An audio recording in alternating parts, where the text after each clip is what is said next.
spaces in the new world. And as I'm doing that, I looked at the profile that I have about you, which is so beautiful. And I'll be really happy to introduce you to the rest of the audience, if you can allow me to do so. Thank you. Please go ahead. Okay, so Dr. Phyllis Makurunje is an emerging space leader passionate about the application of space technologies in Africa's context. In 2018, and this is really beautiful, she was selected to participate at the 21st session of the Committee on Sciences and Technology for Development for the United Nations Economic and Social Council.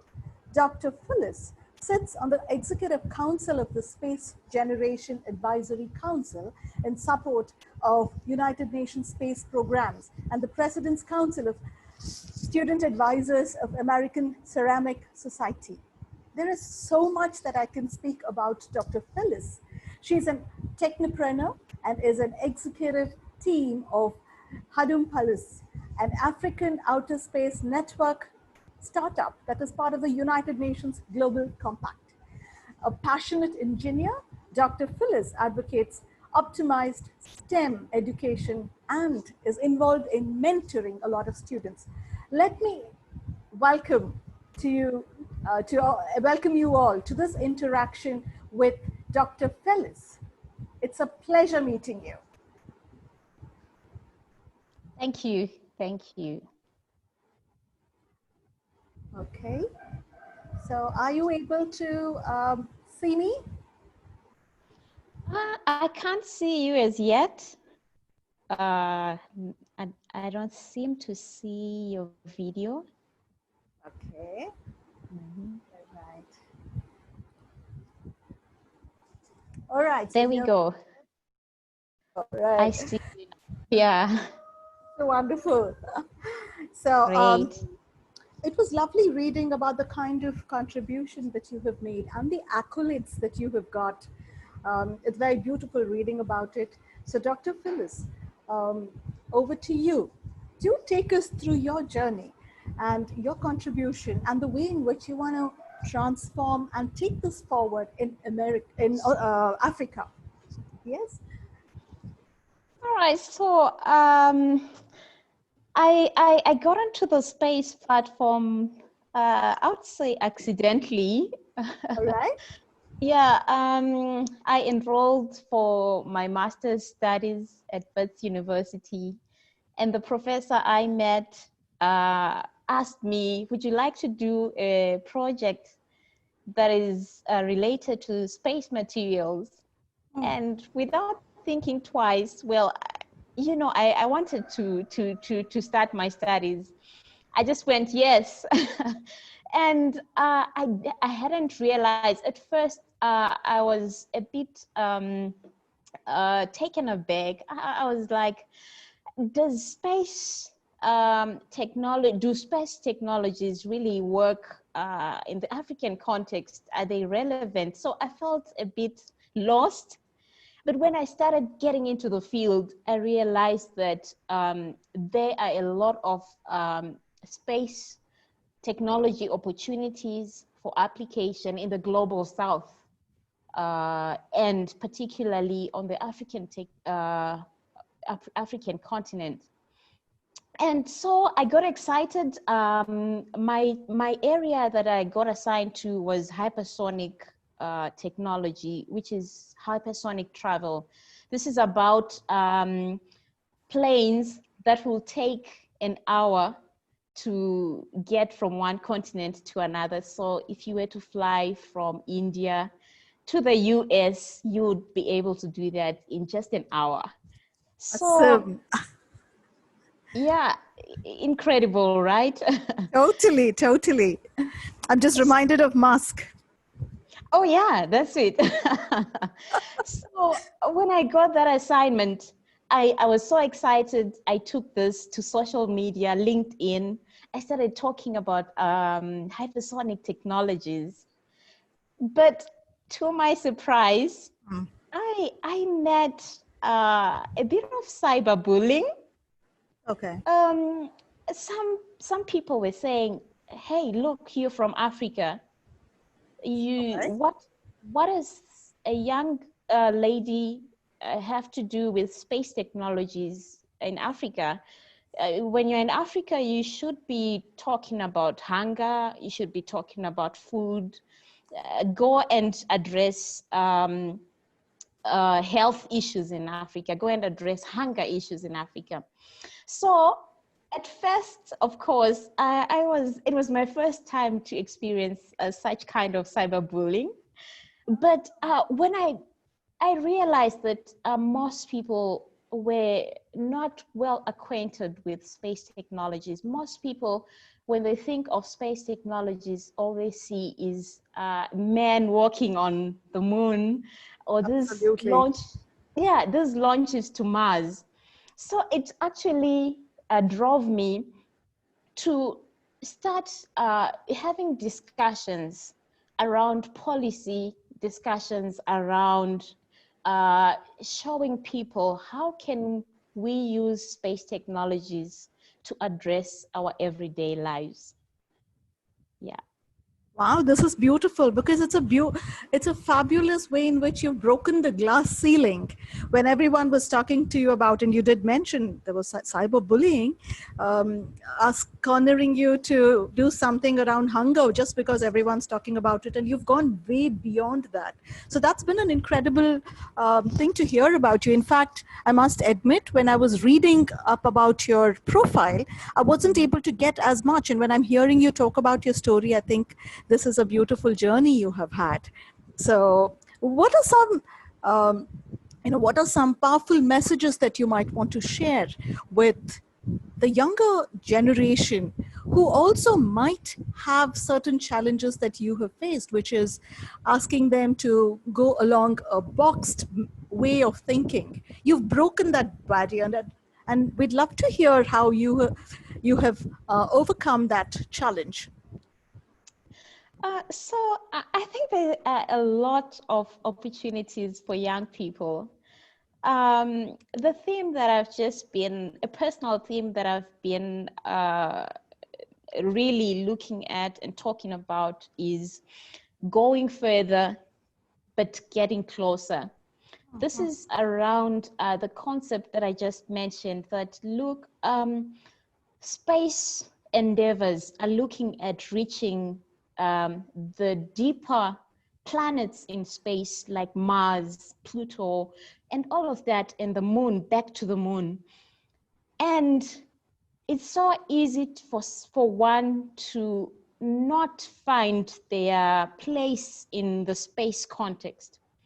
But really, for young people, the opportunities are for them to see how these technologies can get closer to their everyday lives. And one such area is small satellites. So small satellites are really transforming the world, and more so in the global south, in developing countries.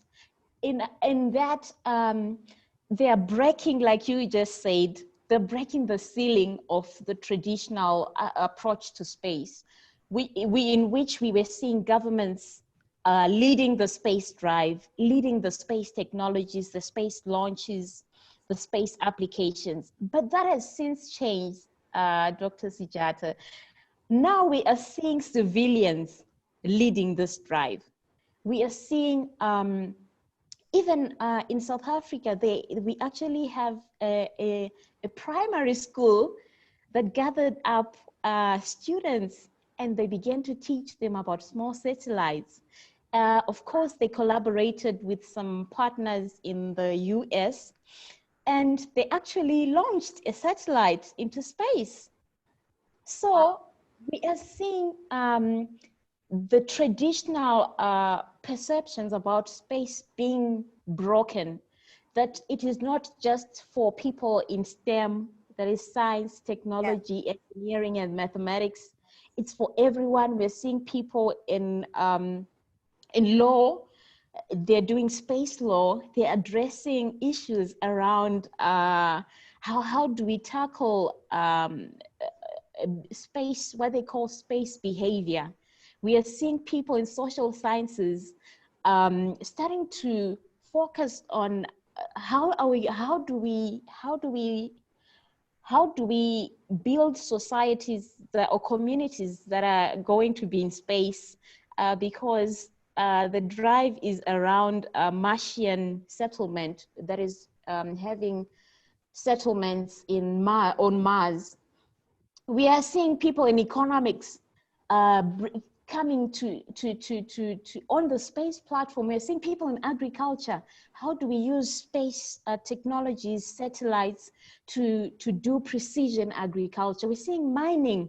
People in mining are mapping resources, mineral resources, using satellites. So I like that platform, that space is open to everyone in every profession or career endeavor. So it means that anyone can be anything in this space context.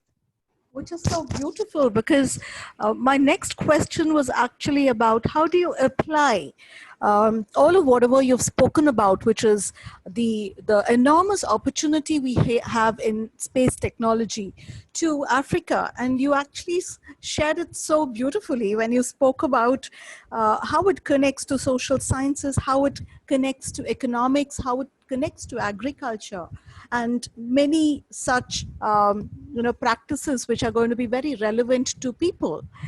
My question then to you would be, Dr. Fellis, how, and these are policy changes that you're looking at, right? And you're looking at something that has already been formed and some traditional approach. While it might be a personal interest for you to drive this for yourself, how you're taking people along with you, um, so that they get the same kind of an exposure and are enthused to understand, the kind of opportunities that are out there. There are a number of platforms that are really helping us achieve this. One such organization that I'm involved with is the Space Generation Advisory Council. This is for young people who are below the age of 35. And it's a global platform that allows young people who have space interests to participate. It actually connects these young people, like you just indicated, to United Nations platforms. It also helps to connect these young people to their governments, to their policymakers. But it also gives the opportunity for volunteering. It also connects these people to employers. Okay. It also connects young people to institutions for training, for education. So as I participate in this organization, it helps us to reach as many people across the globe, and more so on the African continent and the greater global South. And when we do so, we've seen this chain. We've seen more of a chain, a domino effect, right? That the more we reach out to people, the more they really get excited about this, and they want to tell their friends more about space technologies. So what we sometimes see, like, oh, we're just doing the small thing, has just become something really big. I believe that the Space Generation Advisory Council, I think it must be the biggest organization globally, just working with young people to connect them to space opportunities and platforms. Yeah. Which is wonderful. And when you were talking about the way in which it's connecting people, connecting minds, at the end of the spectrum, we're talking about how it's going to benefit society and civilizations, and how everyone can contribute to it. And it's wonderful to see the work that you're doing in that space. When you spoke about hypersonic travel, and the ability to form communities, Martian communities. These are not just intriguing, But when you look at the art of the possible, that there is something that can be done out there and you can add value, it must be a beautiful experience for you. How do you feel about your journey? There is so much that you have done. Well, thank you, Dr. Sujata. I just feel like I'm just starting actually. Oh, And not to underplay the really amazing opportunities that have come my way. I must say it's really quite it's very there have been a lot of pleasant surprises, and I really appreciate these opportunities. But really, they have really come from just talking to people, ordinary people, sometimes at school, sometimes at work, about space technologies. And the next time you get an invite to speak at this or that platform or participate in such a discussion. So it's just really been me just doing my everyday uh, work and following my passion. And it has come with these wonderful surprises. And I'm hoping that this is just the beginning. We would like to reach as many young people as we can who are both in cities and in villages, those who don't have ready opportunities at their disposal, to also have the opportunity to participate in space technologies and also to become whatever they dream to become. wonderful to hear that. So, would it be right to say that the vision, the next vision that you have, is to take more people along, irrespective of where they are, whether they are in cities or villages, but to bring everyone together and expose them to space technologies, which you see, and as you've shared, has a huge opportunity for everybody. That's right.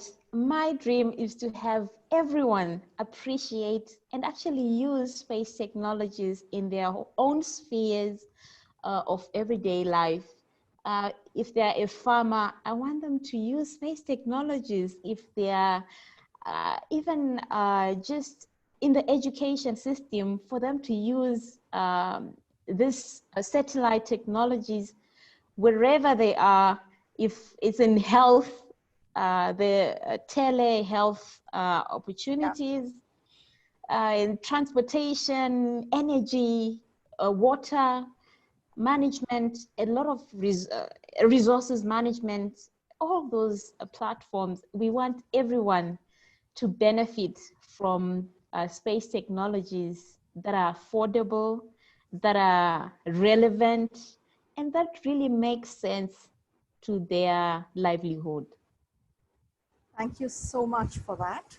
And that is so beautiful because you've actually brought everything together. You want to make it affordable, you want to make it relevant, and you want people to appreciate. And you've said it in a very simplistic manner that it's out there for everybody. And your dream is so beautiful. So here's wishing you the very best in your journey, Dr. Phyllis.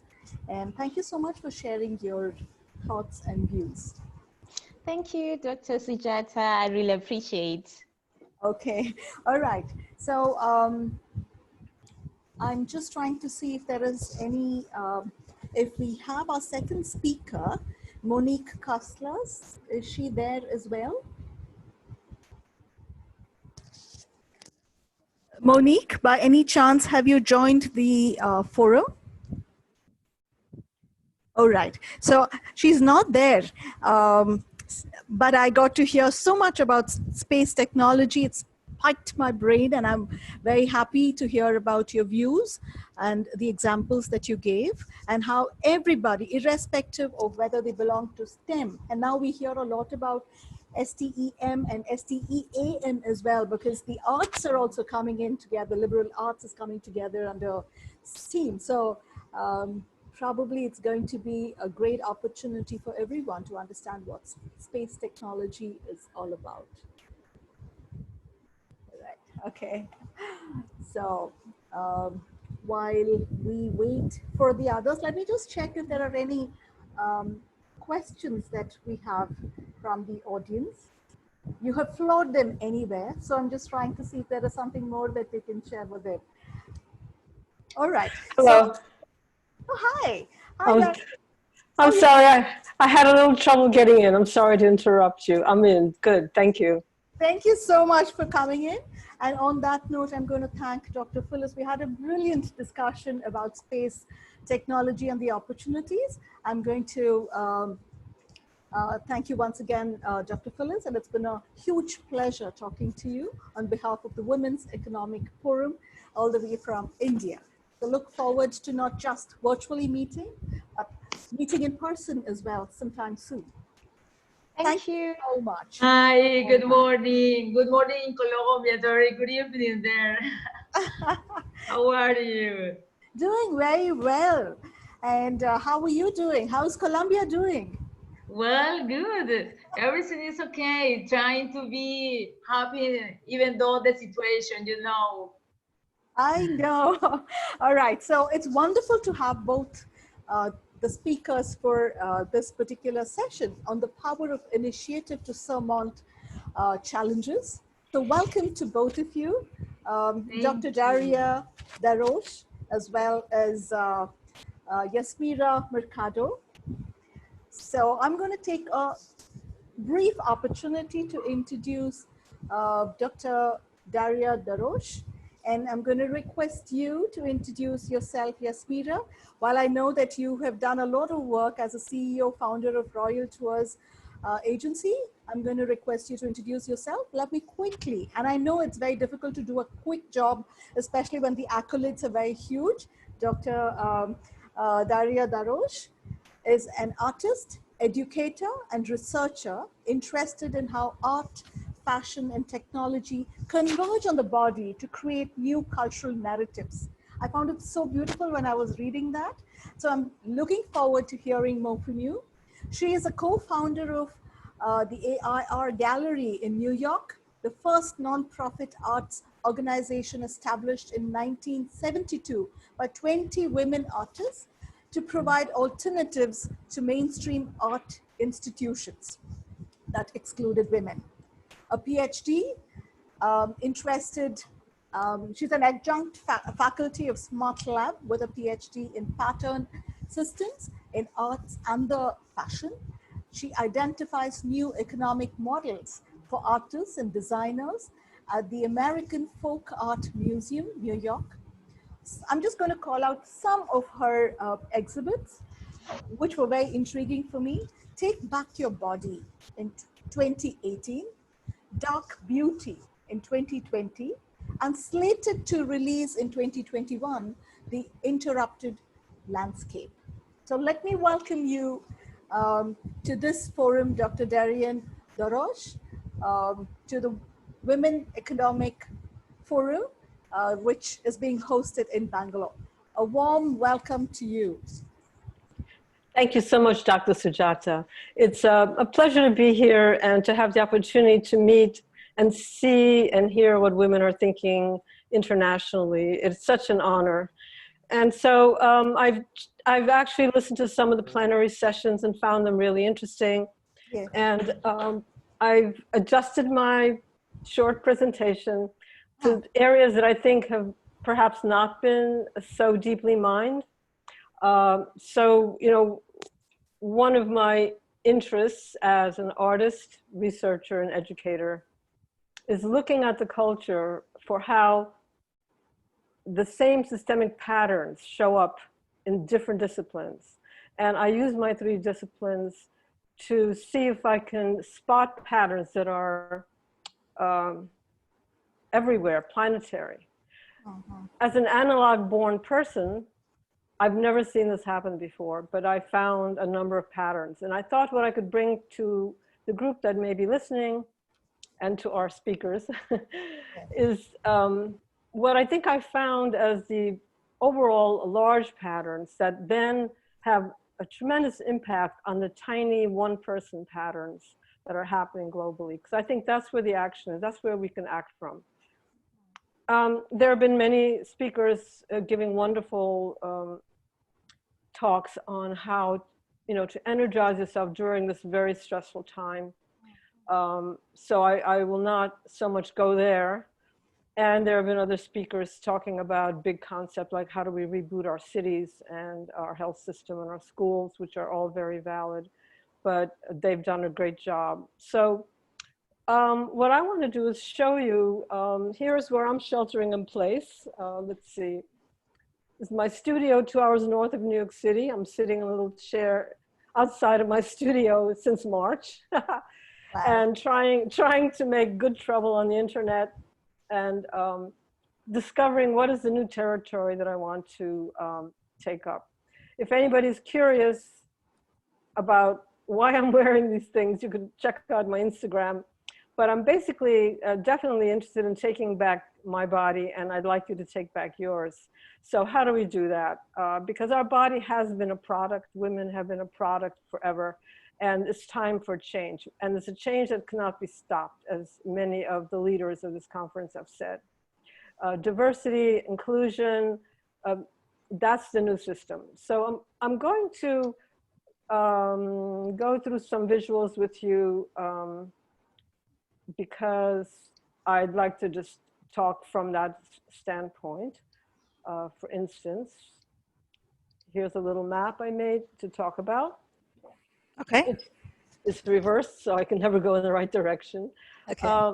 But this is how I ask myself, well, what is the new normal? Because none of us can function in a way. I'm having trouble deciding what is the future and how do I aim my goals as an artist and a human being that cares about others for a future that is not visible, because we've never seen anything like this go to your room situation we're in right now. So I would like to propose that anyone who would like to think through and map their mind, their thinking, I believe that as humans, we are so amazing that the information is all inside us already. We just haven't been able to put it out there in a way that we can see it and reflect on it. So there's more than one me. There's the me who absorbs and understands and watches the trends and knows which ones are important intuitively. And women do trust their intuition, which is a great power today, I think. But then there's this other me who needs to look at me and say, well, what am I thinking? How am I putting this together? So if you'd like to try this for yourself, this is a way to make a concept map. My way of doing it, they call it a mind map today. Over 2000 or 20 years ago, they called it a concept map. You start with a question, any question you have. And for me, it's what is the new normal? Where is it going? Well, you could start by looking at who are you? What do you want? And you know, when I ask myself that, I know that I'm a senior member of the human family, so I know things. I'm past 70, I know things. And so I make things. I'm an artist, I make things. I'm an educator. I care about what others, how they advance, because I can help them. And I believe that human dignity for all is the goal. Without that, the game we're playing is not any fun. It's more fun when you have dignity for all.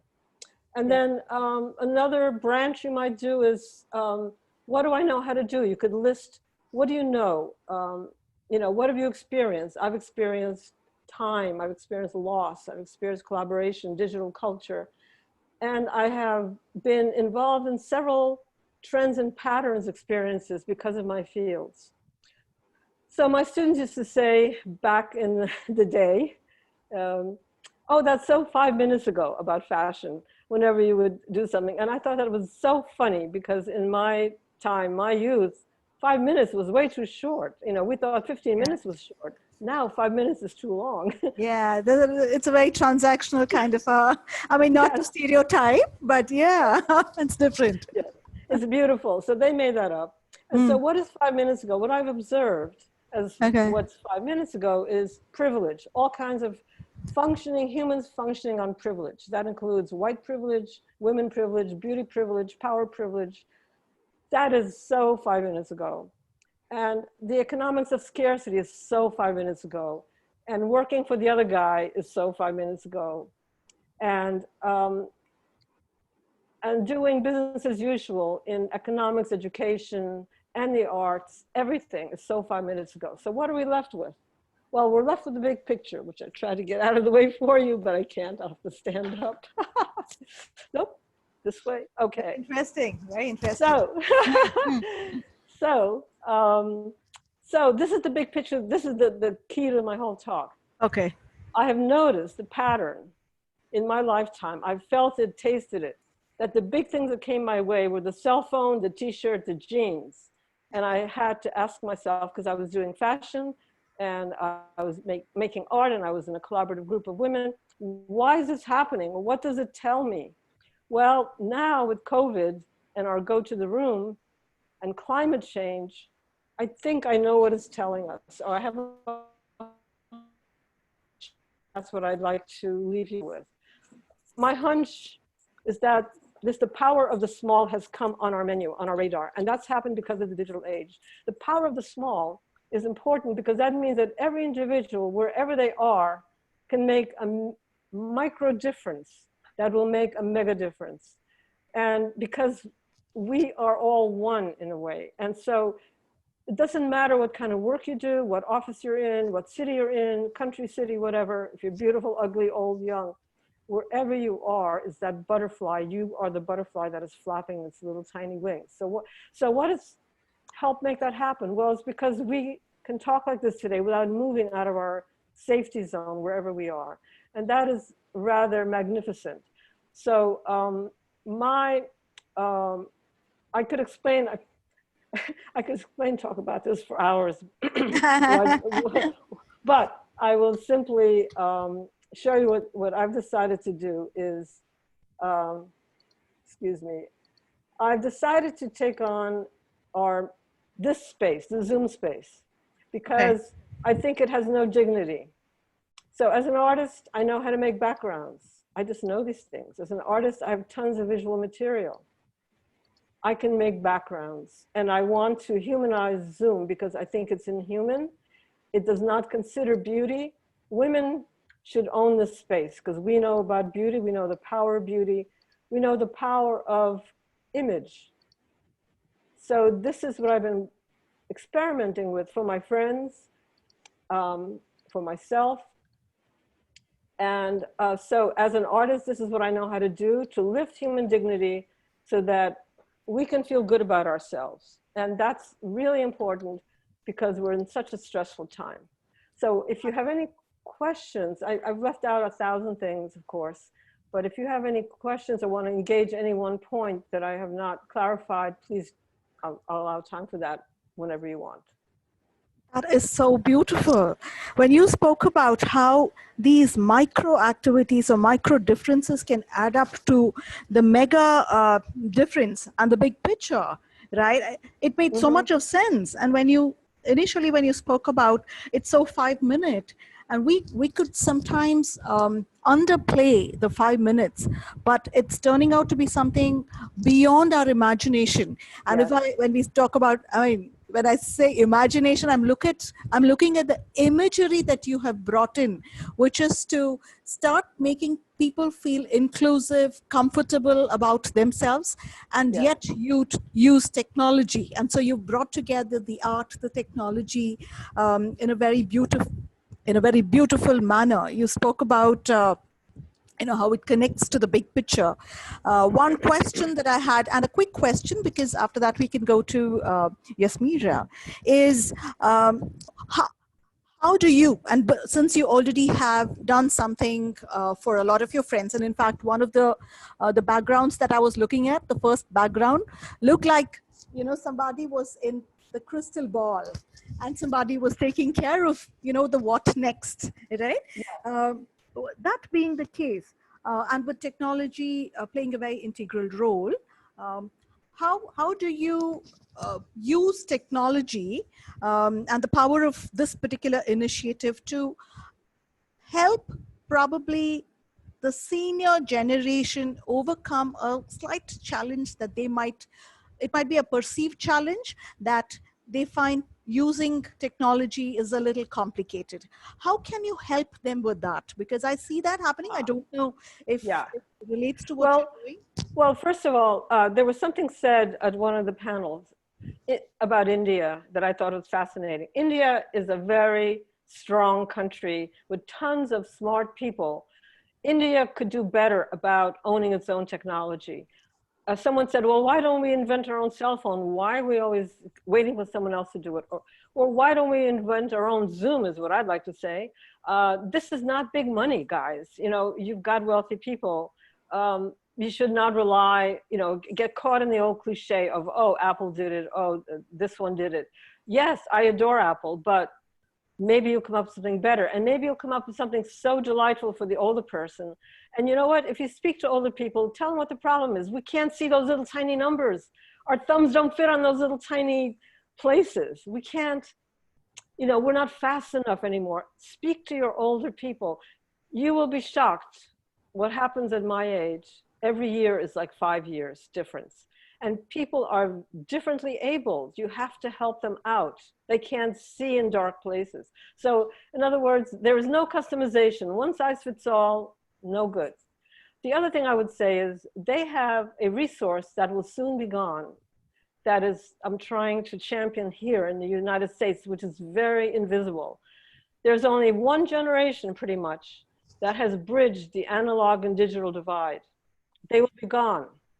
Already, people who have been born have no idea what it's like to have any privacy. They've never experienced it. They're always in networks, groups. They no longer function as a single reflective individual. Well, maybe that's the way it has to be, perhaps. But if they ever need to go back, where are the archives, the documents of what that was like? We have to leave a legacy for the younger ones to go forward in case they need it. We have to leave the breadcrumbs in the forest so they can go back if they need it. That's so without a cell phone, they're okay too. You got to just ask them the right questions and see what they can give us. Which is so beautiful. So and so inclusive as well. And it all goes so beautifully with the background that you have in the art, the technology, and the fashion, the coming together of all of it. Thank you so much, Dr. Darian Darosh. It's been a pleasure talking to you. Thank you. Listening to you. Yeah. So I'm looking forward to Yasmira. Yes, Yasmira. So over to you, Yasmira. Would you be able to share something about yourself? I got very little information, and I'm sure our listeners would love to hear something more about you. Okay, thank you. Well, I am so happy to be here, you know. I'm so excited. Well, I am, well, first of all, thanks for inviting me to this great event, the experience for the women, okay? And Women Economic Forum 2020 is the best, one of the best event for women. It's a great experience. I have the opportunity to be in Cartagena, and it was great. Well, I was born in a beautiful village called Santa Rosa near Cartagena de Indias, and I lived part of my childhood on a farm. So I grew up in the midst of a humble family with few opportunities for the studies because there were not the condition. The school have not fully finished the high school. So, but I always said to myself that I will achieve my dreams. I will study, teaching, and becoming an entrepreneur. Being the same place was never my option. I think I had to get the next level. As a truly dreamer, I always want to help my family, consider my parents and have been the inspiration since I was born. Okay. I can proudly say, even though my mother died last year, sorry to hear that. She was a permanent example for me, and her legacy of wisdom remains intact. And my father, who is still alive, he's 91 years old now, and he's a living proof of permanent struggle. He taught me how to read and how to write in that moment on the farm. Well, I was learning to improve my life. So I believe that when we have determined that's the best initiative a person can have.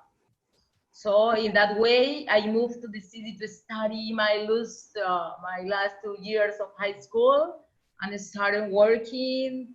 So I invest my time as a student, as a worker.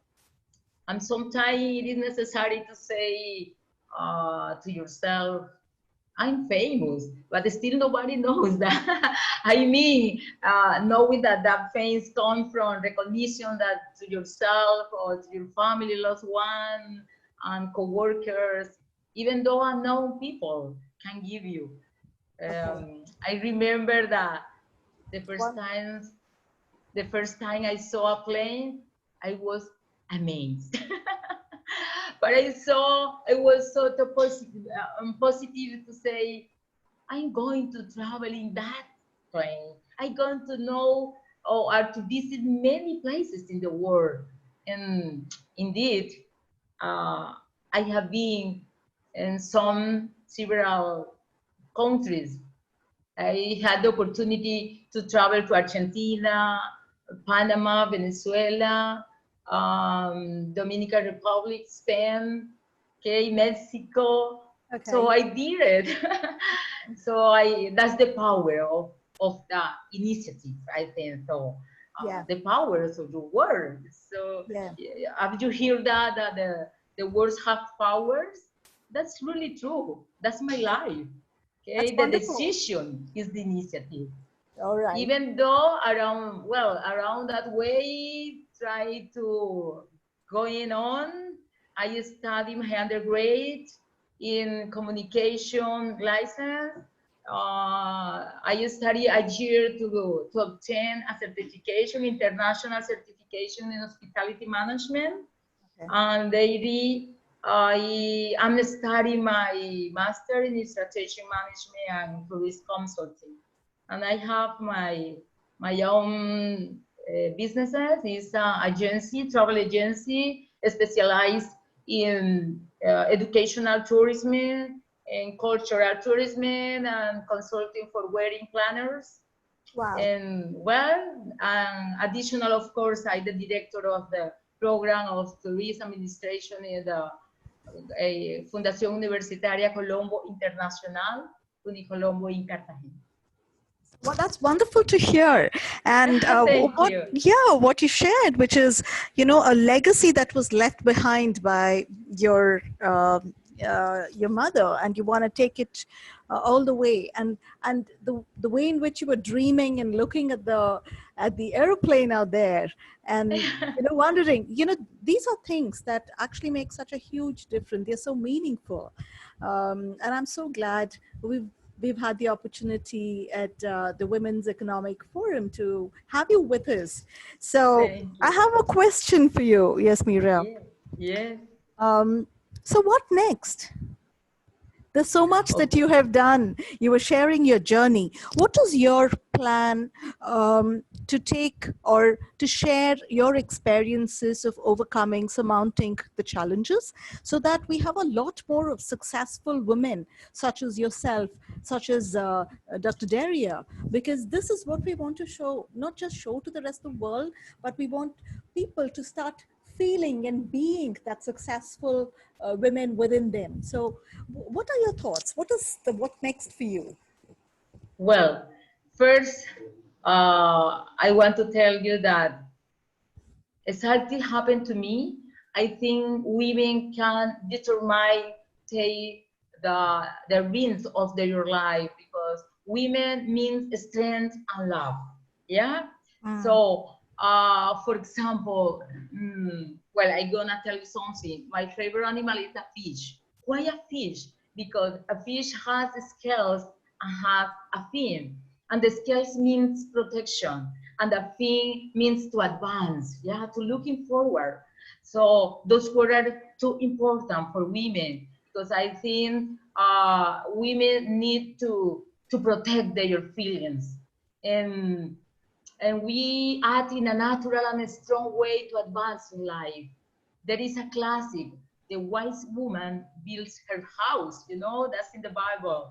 Her house means her environment, her home, her family, church, work, company, friends, amongst all. And women has a different challenge in each role she plays. In my program, I have the 90% of the students are women, are young students. Wow. So we are trying to motivate them to complete their study, because the most of them are the vulnerable, vulnerable young people, and they need to transform their life. And I convinced that when we mix the intelligence, the knowledge, and the creativity, we can, or is the result of being human capable to transforming their environment. And that's why I try to teach. Teaching is my passion. I teach uh, since I was 18. Okay, Wow. so yes. So you've made a difference to so many lives. Thank you. Yes, Mira, that's wonderful to hear. And I love the analogy of the fish, the scales and the fins. And I've never seen that. I've not seen it. While I love how the fish looks, I find it very beautiful and so agile. The perspective that you brought in, which is of the scales and the fins, are absolutely so intense. It's very nice that you see a blend of both in women, and I'm sure you've been making a huge difference to women. And I like the way in which you said intelligence and creativity need to come together to make women more capable and to take them ahead of where they are. As part of your journey, right? What could have been, probably if you could share some of the specific, if you had to talk about two huge challenges that you had to overcome to get to where you are today. While you did share your journey, but what are the two things top of your mind that you'd like to share with us, and how did you, get past it and make such a difference to so many other women? Sorry.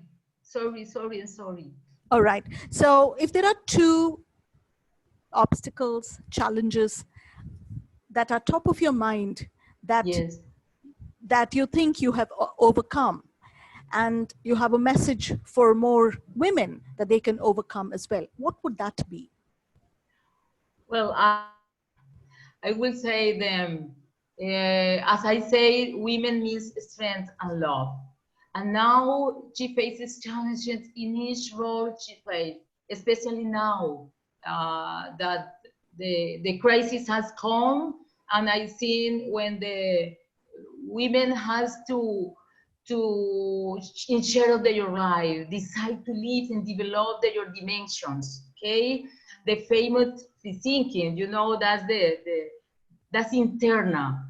There is no recipe in which you put all the ingredients and you say the perfect solution comes out. But we must to take the circle of dimension rotate, the body, the soul, and the spirit.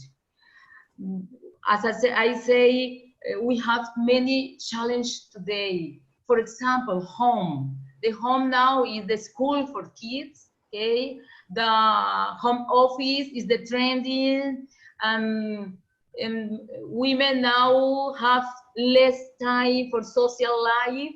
Yeah, so women spend more time at home. Okay. So now there less time or less purchase, for example, of beauty product, luxury jewelry, clothing. We love that, but we can do that right now, and that stresses the women. So when you rotate this trial, you can take care of your body. So exercising, for example, medical checking, healthy eating, to have peace, to be comfortable. It is important in these days. Strengthen the soul, where we have the emotion, the will, the intelligence, to develop emotional and cognitive and adaptability skill. Everybody now is speaking about adaptability and different intelligences, the emotional intelligence, and we get the adaptability intelligence. feeding the spirit, well, with the spiritual practices of each one have, to be good, to be happy with themselves. Yeah, it comes from the soul, and we can fly when we are relaxed, good. Yeah. Beautiful. You know, Florentino in 2008 says that we have to be resilient, and there is not, it is a need today in this crisis. Even though the crisis came, but anybody, no, everybody is in the same situation with this crisis. Yes. Are different circumstances. People are in different times, but it is important to be resilient. Yeah. Yes. As I say, Florentino says, be resilient is not having the strength to keep going. It's moving on even if you have no strength. How beautiful is that? It's so beautiful because you, and for that resilience, you're talking about a combination of the emotional and the cognitive. And I cannot, and I'm so grateful to the Women's Economic Forum to give me both of you speakers. You're talking about both sides of the brain. You're talking about cognition. You're talking about art, and how you're bringing that together to make a difference to people and overcome certain challenges. So, thank you so much, because I think the inputs that you have shared will help a lot of women reboot, reconnect, and reset their lives, not focusing on what we're currently going through only, but to look beyond, which is the body, the soul, and the spirit. And it's so important to bring all of them together so that we can start loving ourselves. And like you said, we can start flying and take probably a lot of people along with us who might have challenges and who might want to go beyond their challenges. So on that note, I'm going to thank both of you, Dr. Daria and Yasmira. It's been a pleasure having you at the Women's Economic Forum. It's a virtual event, but I feel that I've kind of connected so deeply with both of you. And Thank you. Yeah, and I really hope to look forward to meeting you sometime in Colombia as well as in the US. Yes, please. I hope you two here. Yes. I'm gonna say my info. Okay, I have my Facebook. Well, I am not so specialized in social areas. Yeah. Yeah. But I have Facebook. I have all of that. And then because we have Dr. Daria, who has already told us how we can reinvent our backgrounds and use technology to the hilt. So on that note,